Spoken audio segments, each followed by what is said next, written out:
Good morning बच्चों, कैसे हो आप सब।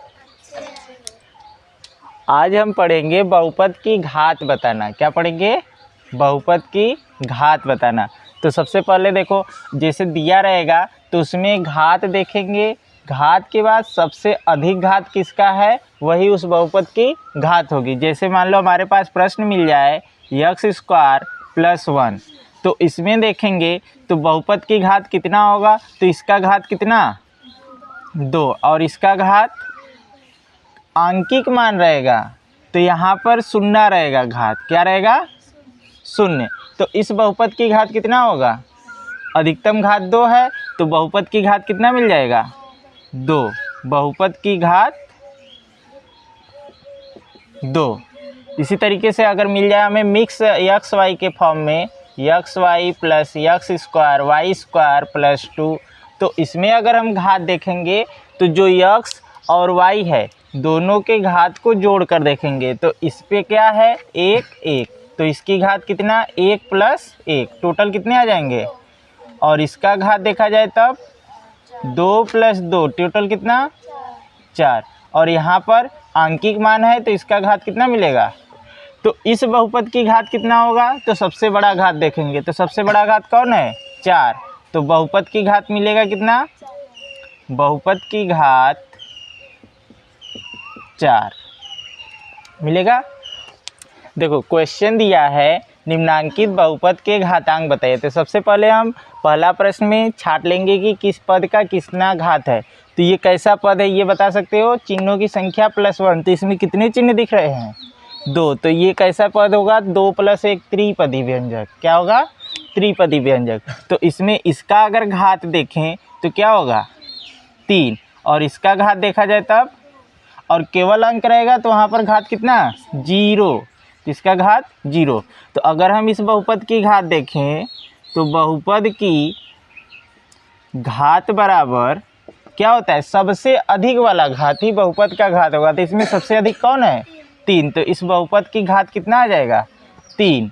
और इसमें अगर चेक करें तो यहाँ पर कितना आएगा 2, और यहाँ पर 1, यहाँ पर कुछ नहीं है तो यहाँ पर क्या होगा 1, और यहाँ पर 0, और यहाँ पर 4। तो इस बहुपद की घात कितना मिलेगा, बहुपद की घात बराबर 4, क्योंकि अधिकतम घात 4 है। अब इसमें देखें तो यहाँ पर केवल अंक है, तो अभी बताएं कि केवल अंक है तो बहुपद की घात कितना 0, बहुपद की घात, तो यहाँ पर बहुपद की घात बराबर 0 हो जाएगा। अब क्यों होगा, तो यहाँ पर कोई अंक लिखेंगे तो उसके पावर 0, और किसी की भी संख्या के घात 0 रहता है तो उसका मान 1 आता है। अगला यहाँ पर चेक करें तो यहाँ पर देखा जाए तो यहाँ कितना होगा इसका घात 1, और इसका घात 2, और इसका घात कितना 0। तो इसमें बहुपद की घात कितना, तो सबसे बड़ा कौन 2, तो बहुपद की घात कितना आ जाएगा 2, बहुपद की घात बराबर 2। अगला यहाँ पर y के पावर 7 है तो इसका घात कितना आएगा 7, और यहाँ पर y के पावर 6 है तो इसका घात 6, और इसका घात 5, और 9 के केवल अंक है तो यहाँ पर कितना आ जाएगा 0।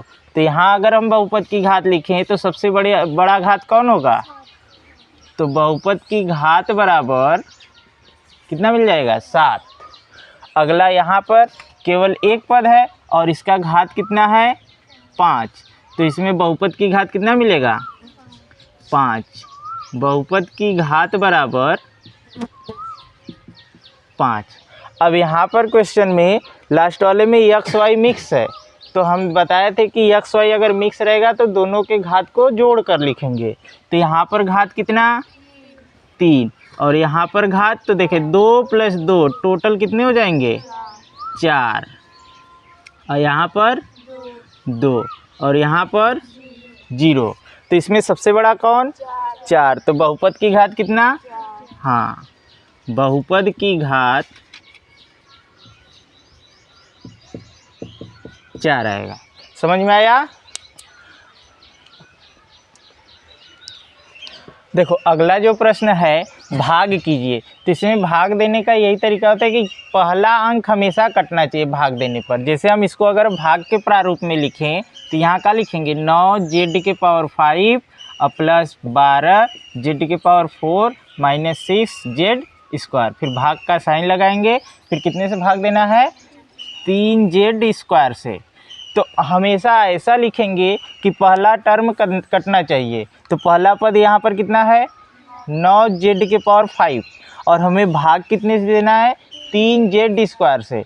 तो 3z² में इतने से गुणा करें कि हमारा 9z⁵ आ जाए। तो कितने से गुणा करेंगे, तो ध्यान देना 3 में अगर हम 3 का गुणा कर दें तो 3 त्रिक कितना हो जाएगा 9 हो जाएगा। और यहाँ z² है, तो अगर हम z³ लिख दें तो क्या हो जाएगा z² गुणे z³। तुम लोग साथ में पढ़े होगे कि अगर आधार समान रहता है तो घात जुड़ जाते हैं। तो ये 2 और 3 जुड़कर कितने हो जाएंगे, तो यहाँ पर z⁵ हो जाएगा। तो इसको हम कितनी बार लेकर जाएंगे 3z³ बार। कितनी बार लेकर जाएंगे 3z³। तो 3 का 3 में मल्टीप्लाई करेंगे तो 9 हो जाएगा।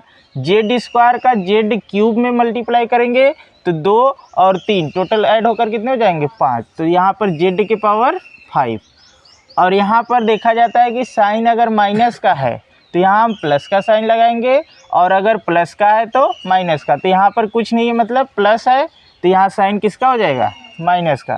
तो ये प्लस माइनस क्या हो जाएंगे कैंसिल। अब ये हमारा कहाँ यहाँ पर उतर जाएगा, कितना है 12z⁴। अब 3 का मल्टीप्लाई ऐसा करें कि 12 आ जाए। तो 4 3 चौके 12 और स्क्वायर है तो 2 और ज़रूरत है, मतलब कि हम यहाँ पर अगर 4z² बार लेकर जाए तो इतना आ जाएगा 12z⁴। 3 का गुणा 4 में जब करेंगे तो कितना 12 हो जाएगा, और z² का z² में मल्टीप्लाई होगा तब z⁴। फिर यहाँ कौन सा साइन लगेगा माइनस का। क्यों, क्योंकि यहाँ पर प्लस है, कुछ नहीं तो प्लस। तो यहाँ पर कौन सा साइन माइनस, तो ये भी कैंसिल। अगला कितना उतरेगा -6z²। अब देखो यहाँ पर 3 है, हमें लाना कितना है माइनस का 6। तो 3 में अगर हम -2 से गुणा करें तो 6 हो जाएगा माइनस का। 3 में अगर हम -2 से मल्टीप्लाई करें तो कितना आ जाएगा 3 दूना 6।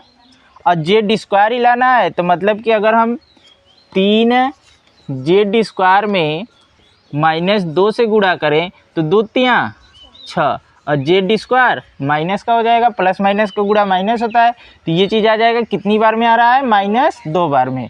तो हम लेकर जाएंगे कितनी बार में -2 बार में। तो कितना आ जाएगा -6z²। तो ये हमारा क्या हो जाएगा प्लस, क्यों, क्योंकि ये माइनस है, ये कैंसिल। ये हमारा क्या हो गया भागफल। भागफल कितना आया 3z³ प्लस 4z² माइनस 2। और शेषफल हमारा कुछ नहीं बचेगा 0। शेषफल क्या होगा 0। क्लियर है। अब देखो यहाँ पर खटिया का में दिया है x² प्लस 9x प्लस 20। अब भाग कितने से देना है x प्लस 4 से। तो इसको भी इसी फॉर्म में लिखेंगे, तो हो जाएगा x²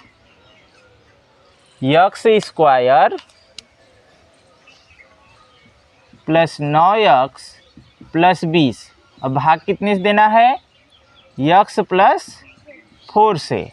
तो अभी बताएं कि भाग लेकर देंगे जब, तो उसमें पहला टर्म हमेशा क्या होना चाहिए कटना चाहिए। तो यहाँ पर x² है और इसमें पहला पद कितना है x। तो x में हम कितने का गुणा करें कि x² हो जाए। तो x में अगर हम x का गुणा करें तब x² हो जाएगा। तो कहने का अर्थ है ये कितनी बार जाएगा x बार। कितनी बार x बार। तो x का अब इन दोनों में मल्टीप्लाई होगा। तो x में x का मल्टीप्लाई कितना x², और 4 में अगर हम x का गुणा करें तो कितना हो जाएगा 4x होगा। अब साइन क्या होगा परिवर्तित हो जाएगा, प्लस है तो माइनस, प्लस है तो माइनस, कैंसिल। पहला टर्म कट गया। अब ये प्लस और ये माइनस घट जाएंगे। तो 9 में से 4 घटेगा तो कितना आएगा 5x, 9x में से 4x घटेगा तो 5x, प्लस वाला बड़ा है इसलिए प्लस का साइन लगेगा, और प्लस कितना उतरेगा 20। क्लियर है इतना। अब देखो यहाँ हमारा x है और हमें लाना कितना है 5x, तो x में हम कितने का गुणा करें कि 5x हो जाए, तो x में अगर हम 5 का मल्टीप्लाई करेंगे तो 5x मिल जाएगा। तो कहने का अर्थ है कि अगला बार कितनी बार में जाएगा 5 बार में, कितनी बार में 5 बार में। तो यहाँ पर क्या लिखेंगे 5, तो 5 का x में मल्टीप्लाई करेंगे तो कितना 5x और प्लस 5 चौका 20। समझ में आया। अब यहाँ पर क्या साइन माइनस, और यहाँ पर देखो प्लस है तो माइनस, प्लस है तो माइनस ही होगा। क्लियर है। अब ये दोनों का हो जाएंगे, कट जाएंगे, प्लस माइनस है तो भागफल हमारा कितना मिला, भागफल कितना मिला x प्लस 5, और कोई पूछे शेषफल कितना मिला तब 0, शेषफल कितना मिला 0।